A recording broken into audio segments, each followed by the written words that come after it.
Hi friends, this is the Bijou Baker. I'm Maria.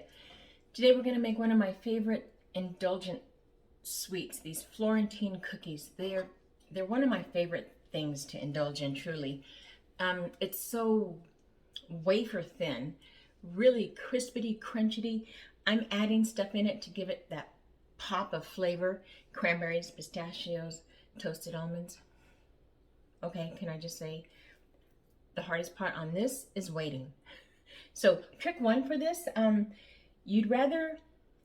rather over bake them than under bake them. If I under bake them, they're still going to be good. The flavor's not going to change it, but they're chewy and they're kind of hard to eat if they're under baked. So let them sit right when you think like they may be. Let them go a little bit longer, and then you'll be fine. Super simple and kind of fun to watch them kind of form. Let's go play. All right, in a saucepan, I'm going to melt some butter, some brown sugar, and some syrup, light corn syrup. I'm just going to bring this all together until it's nice and uniform.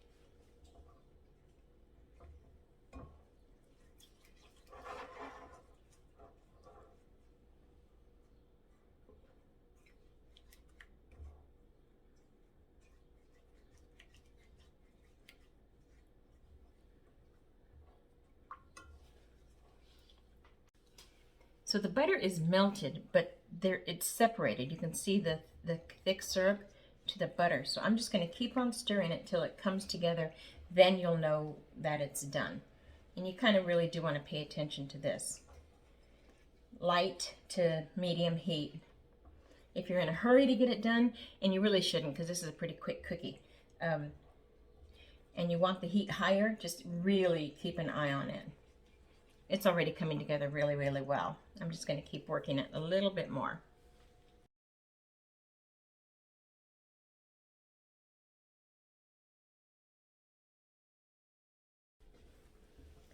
Okay, you can see a little bit of frothing coming up. It's combined nicely. That little frothing is quite nice. I'm going to take it off the heat and then just add everything else, which would be all these wonderful nuts and cranberries. You can, do whatever flavors you like, and some flour. So whatever nuts you like, or raisins, or ginger, whatever you like that'll make you happy, just do that. I love making these, especially at Christmas time, just because it's such a pretty cookie in your cookie basket. So I'm going to let the heat that's still in the pan kind of toast that flour a bit. They're going to get baked, so I'm not going to have to wait too long. But in the meantime, I'm going to go get my pan ready. All right, I'm just going to grab a spoonful and just place them on this sheet. Some people do measure them out. I don't. I don't, partially because I really like when they get bigger, and partially because it's a rustic kind of cookie.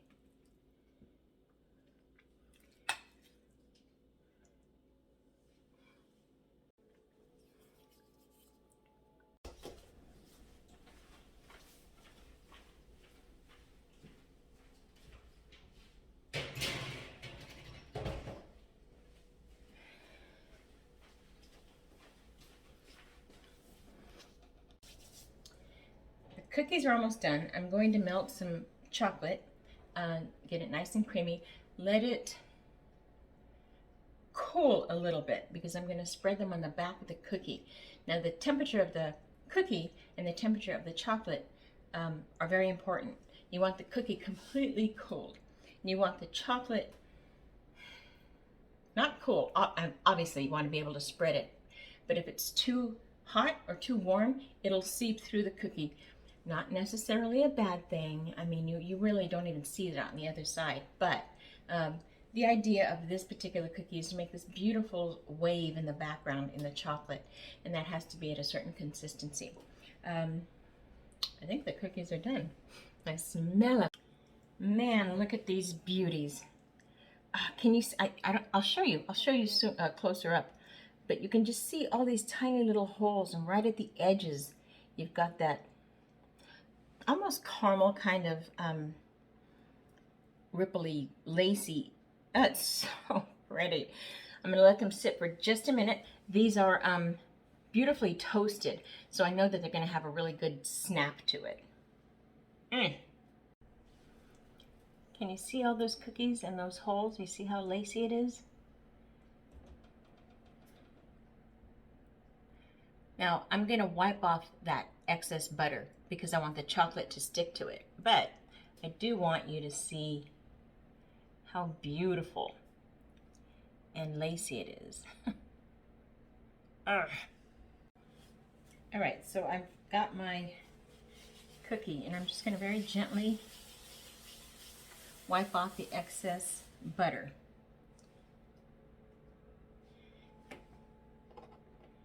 And I'm just going to continue this to all of them. And then I'm putting them on a different cookie sheet.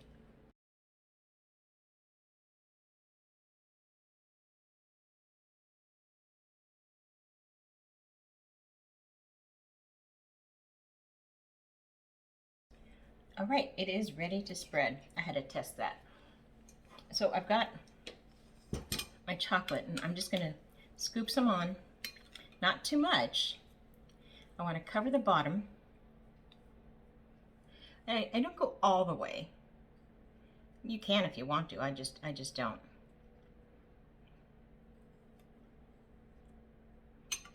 And then I let it sit, and then it didn't seep through, so you know that the temperature is good.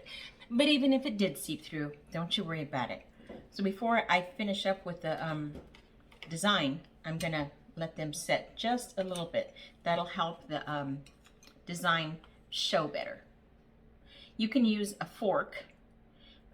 You can use anything. In fact, if you don't even want to do this part, you can just drizzle the top with chocolate. A traditional Florentine does have chocolate on it. But one of my favorite things about this cookie is that it's so crispy and crunchy, but then you've got that chewiness of the cranberry, which I'm not gonna lie, I think, well, no, I was gonna say that's my favorite part. It's not, it's all of it. It's the whole thing. The kit and the caboodle. All right, so I'm gonna go back to this. I'm just using my side scraper for my cakes, but you can use anything you want. This has 3 different widths. I'm gonna go with the larger width right there. And just zigzag it. That's it. That is the extent of the design.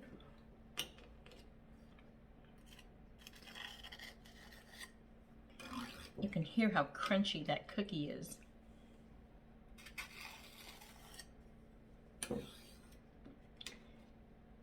This will get hard, the chocolate, and perfect. So I'm going to finish these others up.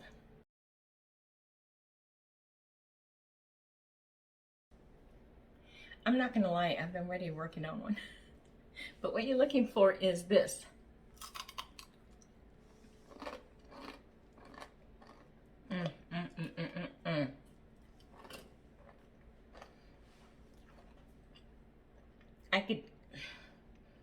I can eat these all day. They don't get filling. Darn it. Give it a shot. If you guys are doing like, you know, the world is opening up now. If you girls are going to be doing a tea or a brunch or a thank you gift. These are the ones, baby. Give them a shot. You're gonna love them. The pistachio. Well, first off, it's pistachio. Hello. And the toasted almonds. What a great combination with the chocolate. Yeah, one of my favorites. Okay, guys. Until next time, happy baking. Ah, that was fun. Don't forget to like and subscribe.